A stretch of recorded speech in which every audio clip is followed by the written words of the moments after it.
Welcome to Audiobook Heaven.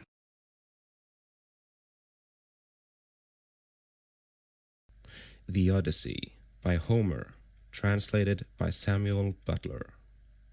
Book 22. Then Ulysses tore off his rags and sprang on to the broad pavement with his bow and his quiver full of arrows. He shed the arrows onto the ground at his feet and said, "The mighty contest is at an end.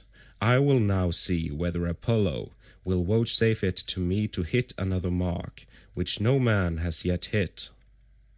On this he aimed a deadly arrow at Antinous, who was about to take up a two-handed gold cup to drink his wine, and already had it in his hands. He had no thought of death. Who amongst all the revellers would think that one man, however brave, would stand alone among so many and kill him? The arrow struck Antinous in the throat, and the point went clean through his neck, so that he fell over and the cup dropped from his hand, while a thick stream of blood gushed from his nostrils. He kicked the table from him and upset the things on it, so that the bread and roasted meats were all soiled as they fell over onto the ground. The suitors were in an uproar when they saw that a man had been hit. They sprang in dismay, one and all of them, from their seats and looked everywhere towards the walls. But there was neither shield nor spear, and they rebuked Ulysses very angrily. "Stranger," said they, "you shall pay for shooting people in this way. You shall see no other contest. You are a doomed man. He whom you have slain was the foremost youth in Ithaca, and the vultures shall devour you for having killed him." Thus they spoke, for they thought that he had killed Antinous by mistake, and did not perceive that death was hanging over the head of every one of them. But Ulysses glared at them and said, "Dogs, did you think that I should not come back from Troy? You have wasted my substance, have forced my women servants to lie with you, and have wooed my wife while I was still living. You have feared neither God nor man, and now you shall die." They turned pale with fear as he spoke, and every man looked round to see whither he might fly for safety, but Eurymachus alone spoke. "If you are Ulysses," said he, "then what you have said is just. We have done much wrong on your lands and in your house, but Antinous, who was the head and front of the offending, lies low already. It was all his doing. It was not that he wanted to marry Penelope. He did not so much care about that. What he wanted was something quite different, and Jove has not vouchsafed it to him. He wanted to kill your son, and to be chief man in Ithaca. Now, therefore, that he has met the death which was his due, spare the lives of your people. We will make everything good among ourselves, and pay you in full for all that we have eaten and drunk. Each one of us shall pay you a fine worth 20 oxen, and we will keep on giving you gold and bronze till your heart is softened. Until we have done this, no one can complain of your being enraged against us." Ulysses again glared at him and said, "Though you should give me all that you have in the world, both now and all that you ever shall have, I will not stay my hand till I have paid all of you in full. You must fight or fly for your lives, and fly. Not a man of you shall." Their hearts sank as they heard him, but Eurymachus again spoke, saying, "My friends, this man will give us no quarter. He will stand where he is and shoot us down till he has killed every man among us. Let us then show fight. Draw your swords and hold up the tables to shield you from his arrows. Let us have at him with a rush to drive him from the pavement and doorway. We can then get through into the town and raise such an alarm as shall soon stay his shooting." As he spoke, he drew his keen blade of bronze, sharpened on both sides, and with a loud cry sprang towards Ulysses. But Ulysses instantly shot an arrow into his breast that caught him by the nipple and fixed itself in his liver. He dropped his sword and fell doubled over his table. The cup and all the meats went over onto the ground as he smote the earth with his forehead in the agonies of death, and he kicked the stool with his feet until his eyes were closed in darkness. Then Amphinomus drew his sword and made straight at Ulysses to try to get him away from the door, but Telemachus was too quick for him and struck him from behind. The spear caught him between the shoulders and went right through his chest, so that he fell heavily to the ground and struck the earth with his forehead. Then Telemachus sprang away from him, leaving his spear still in the body, for he feared that if he stayed to draw it out, some of the Achaeans might come up and hack at him with a sword, or knock him down. So he set off at a run, and immediately was at his father's side. Then he said, "Father, let me bring you a shield, 2 spears, and a brass helmet for your temples. I will arm myself as well, and bring other armor for the swineherd and the stockman, for we had better be armed."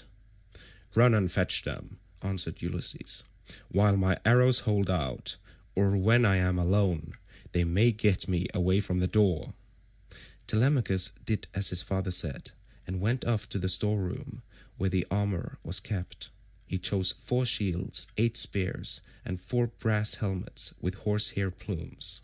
He brought them with all speed to his father, and armed himself first, while the stockman and the swineherd also put on their armor, and took their places near Ulysses. Meanwhile, Ulysses, as long as his arrows lasted, had been shooting the suitors one by one, and they fell thick on one another. When his arrows gave out, he set the bow to stand against the end wall of the house by the doorpost, and hung a shield 4 hides thick about his shoulders.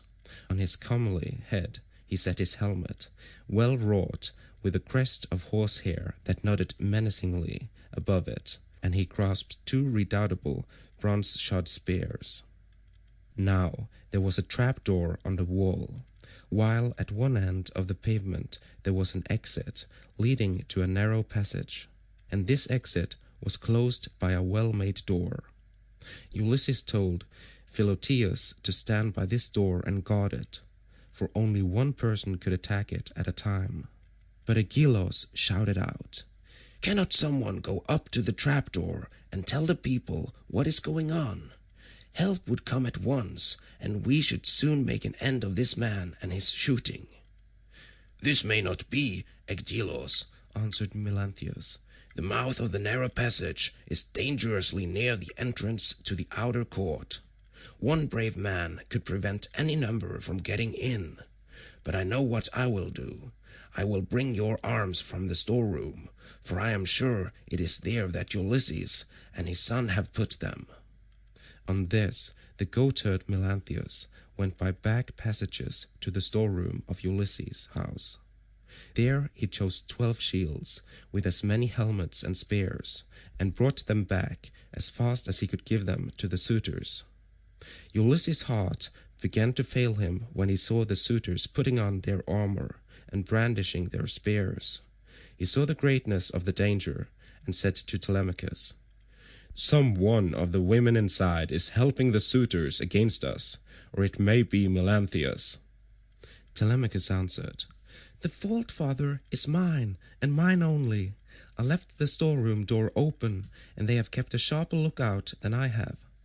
Go, Eumenes, to put the door to, and see whether it is one of the women who is doing this, or whether, as I suspect, it is Melanthius, the son of Dolius." Thus did they converse. Meanwhile, Melanthius was again going to the storeroom to fetch more armor, but the swineherd saw him, and said to Ulysses, who was beside him, "Ulysses, noble son of Laertes, it is that scoundrel Melanthius, just as we suspected, who is going to the storeroom. Say, shall I kill him, if I can get the better of him? Or shall I bring him here, that you may take your own revenge for all the many wrongs that he has done in your house?" Ulysses answered, Telemachus and I will hold these suitors in check, no matter what they do.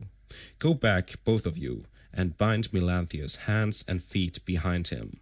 Throw him into the storeroom, and make the door fast behind you. Then fasten a noose about his body, and string him close up to the rafters from a high bearing post, that he may linger on in an agony." Thus did he speak, and they did even as he had said. They went to the storeroom, which they entered before Melanthius saw them, for he was busy searching for arms in the innermost part of the room. So the two took their stand on either side of the door and waited. By and by Melanthius came out with a helmet in one hand and an old dry-rotted shield in the other, which had been borne by Laertes when he was young, but which had been long since thrown aside, and the straps had become unsewn. On this the two seized him, dragged him back by the hair, and threw him struggling to the ground. They bent his hands and feet well behind his back, and bound them tight together with a painful bond as Ulysses had told them. Then they fastened a noose about his body and strung him up from a high pillar till he was close up to the rafters. And over him did you then vaunt, O swineherd Eumaeus, saying, "Melanthius, you will pass the night on a soft bed as you deserve. You will know very well when morning comes from the streams of Oceanus, and it is time for you to be driving in your goats for the suitors to feast on." There, then, they left him in a very cruel bondage, and having put on their armor, they closed the door behind them, and went back to take their places by the side of Ulysses, whereon the 4 men stood in the cloister, fierce and full of fury. Nevertheless, those who were in the body of the court were still both brave and many. Then Jove's daughter Minerva came up to them, having assumed the voice and form of Mentor. Ulysses was glad when he saw her, and said, "Mentor, lend me your help, and forget not your old comrade, nor the many good turns he has done you. Besides, you are my age-mate." But all the time he felt sure it was Minerva, and the suitors from the other side raised an uproar when they saw her. Agelaus was the first to reproach her. "Mentor," he cried, "do not let Ulysses beguile you into siding with him and fighting the suitors. This is what we will do. When we have killed these people, father and son, we will kill you too. You shall pay for it with your head. And when we have killed you, we will take all you have, indoors or out, and bring it into Hodgepot with Ulysses' property. We will not let your sons live in your house, nor your daughters, nor shall your widow continue to live in the city of Ithaca." This made Minerva still more furious, so she scolded Ulysses very angrily. "Ulysses," said she, "your strength and prowess are no longer what they were when you fought for 9 long years among the Trojans about the noble lady Helen. You killed many a man in those days, and it was through your stratagem that Priam's city was taken. How comes it that you are so lamentably less valiant now, that you are on your own ground, face to face with the suitors in your own house? Come on, my good fellow, stand by my side, and see how Mentor, son of Alcinous, shall fight your foes, and requite your kindnesses conferred upon him." But she would not give him full victory as yet, for she wished still further to prove his own prowess, and that of his brave son. So she flew up to one of the rafters in the roof of the cloister, and sat upon it in the form of a swallow. Meanwhile Agelaus, son of Damastor, Eurynomus, Amphimedon, Demoptolemus, Pisander, and Polybus, son of Polyctor, bore the brunt of the fight upon the suitors' side. Of all those who were still fighting for their lives, they were by far the most valiant, for the others had already fallen under the arrows of Ulysses. Agelaus shouted to them and said, My friends, he will soon have to leave off, for Mentor has gone away after having done nothing for him but brag. They are standing at the doors unsupported. Do not aim at him all at once, but 6 of you throw your spears first, and see if you cannot cover yourself with glory by killing him. When he has fallen, we need not be uneasy about the others." They threw their spears as he bade them, but Minerva made them all of no effect. One hit the doorpost, another went against the door, the pointed shaft of another struck the wall, and as soon as they had avoided all the spears of the suitors, Ulysses said to his own men, "My friends, I should say we too had better let drive into the middle of them, or they will crown all the harm they have done us by killing us outright." They therefore aimed straight in front of them and threw their spears. Ulysses killed Demoptolemus, Telemachus Eurytus, Eumaeus Elatus, while the stockman killed Pisander. These all bit the dust, and as the others drew back into a corner, Ulysses and his men rushed forward and regained their spears by drawing them from the bodies of the dead. The suitors now aimed a second time, but again Minerva made their weapons for the most part without effect.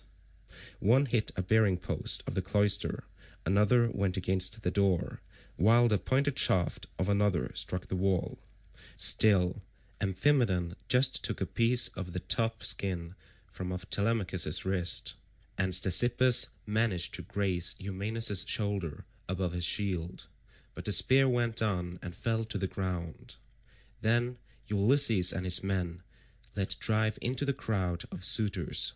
Ulysses hit Eurydamas, Telemachus, Amphimedon, and Eumaeus Polybus. After this the stockman hit Ctesippus in the breast, and taunted him, saying, "Foul-mouthed son of Polyphemus, do not be so foolish as to talk wickedly another time, but let heaven direct your speech, for the gods are far stronger than men. I make you a present of this advice, to repay you for the foot which you gave Ulysses when he was begging about in his own house." Thus spoke the stockman, and Ulysses struck the son of Damastor with a spear in close fight, while Telemachus hit Leocritus, son of Evenor, in the belly, and the dart went clean through him, so that he fell forward full on his face upon the ground. Then Minerva, from her seat on the rafter, held up her deadly aegis, and the hearts of the suitors quailed. They fled to the other end of the court, like a herd of cattle maddened by the gadfly in early summer, when the days are at their longest. As eagle-beaked, crook-taloned vultures from the mountains swoop down on the smaller birds that cower in flocks upon the ground, and kill them, for they cannot either fight or fly, and lookers on enjoy the sport. Even so did Ulysses and his men fall upon the suitors and smite them on every side. They made a horrible groaning as their brains were being battered in, and the ground seethed with their blood. Leiodes then caught the knees of Ulysses and said, "Ulysses, I beseech you have mercy upon me and spare me. I never wronged any of the women in your house, either in word or deed, and I tried to stop the others.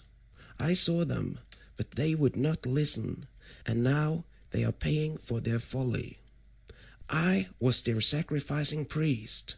If you kill me, I shall die without having done anything to deserve it, and shall have got no thanks for all the good that I did." Ulysses looked sternly at him and answered, "If you were their sacrificing priest, you must have prayed many a time that it did be long before I got home again, and that you might marry my wife and have children by her. Therefore you shall die." With these words he picked up the sword that Agelaus had dropped when he was being killed, and which was lying upon the ground. Then he struck Leiodes on the back of his neck, so that his head fell rolling in the dust while he was yet speaking. The minstrel Phemius, son of Terpes, he who had been forced by the suitors to sing by them, now tried to save his life. He was standing near towards the trap door, and held his lyre in his hand. He did not know whether to fly out of the cloister and sit down by the altar of Jove that was in the outer court, and on which both Laertes and Ulysses had offered up the thigh bones of many an ox, or whether to go straight up to Ulysses and embrace his knees. But in the end he deemed it best to embrace Ulysses' knees. So he laid his lyre on the ground between the mixing bowl and a silver-studded seat. Then, going up to Ulysses, he caught hold of his knees and said, "Ulysses, I beseech you have mercy on me and spare me. You will be sorry for it afterwards if you kill a bard who can sing both for gods and men as I can. I make all my lays myself, and heaven visits me with every kind of inspiration. I would sing to you as though you were a god. Do not therefore be in such a hurry to cut my head off. Your own son, Telemachus, will tell you that I did not want to frequent your house and sing to the suitors after their meals, but they were too many and too strong for me, so they made me." Telemachus heard him, and at once went up to his father. "Hold!" he cried. "The man is guiltless. Do him no hurt, and we will spare Medon too, who was always good to me when I was a boy, unless Philoctetes or Eumaeus has already killed him, or he has fallen in your way when you were raging about the court." Medon caught these words of Telemachus, for he was crouching under a seat, beneath which he had hidden by covering himself up with a freshly flayed heifer's hide. So he threw off the hide, went up to Telemachus, and laid hold of his knees. "Here I am, my dear sir," said he. "Stay your hand, therefore, and tell your father, or he will kill me in his rage against the suitors, for having wasted his substance and been so foolishly disrespectful to yourself." Ulysses smiled at him and answered, "Fear not. Telemachus has saved your life, that you may know in the future and tell other people how greatly better good deeds prosper than evil ones. Go therefore outside the cloisters into the outer court, and be out of the way of the slaughter, you and the bard, while I finish my work here inside." The pair went into the outer court as fast as they could, and sat down by Jove's great altar, looking fearfully round, and still expecting that they would be killed. Then Ulysses searched the whole court carefully over, to see if anyone had managed to hide himself and was still living, but he found them all lying in the dust and weltering in their blood. They were like fishes, which fishermen have netted out of the sea, and thrown upon the beach to lie gasping for water, till the heat of the sun makes an end of them. Even so were the suitors lying all huddled up, one against the other.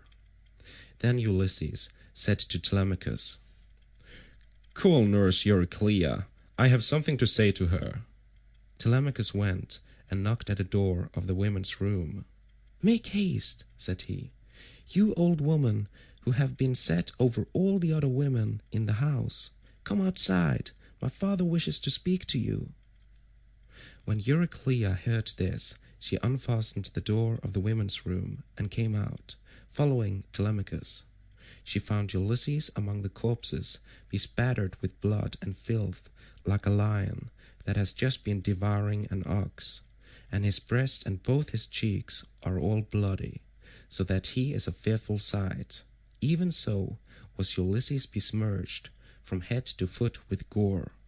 When she saw all the corpses and such a quantity of blood, she was beginning to cry out for joy, for she saw that a great deed had been done. But Ulysses checked her. "Old woman," said he, "rejoice in silence. Restrain yourself, and do not make any noise about it. It is an unholy thing to vaunt over dead men. Heaven's doom and their own evil deeds have brought these men to destruction for they respected no man in the whole world, neither rich nor poor, who came near them, and they have come to a bad end as a punishment for their wickedness and folly. Now, however, tell me which of the women in the house have misconducted themselves, and who are innocent." "I will tell you the truth, my son," answered Euryclea.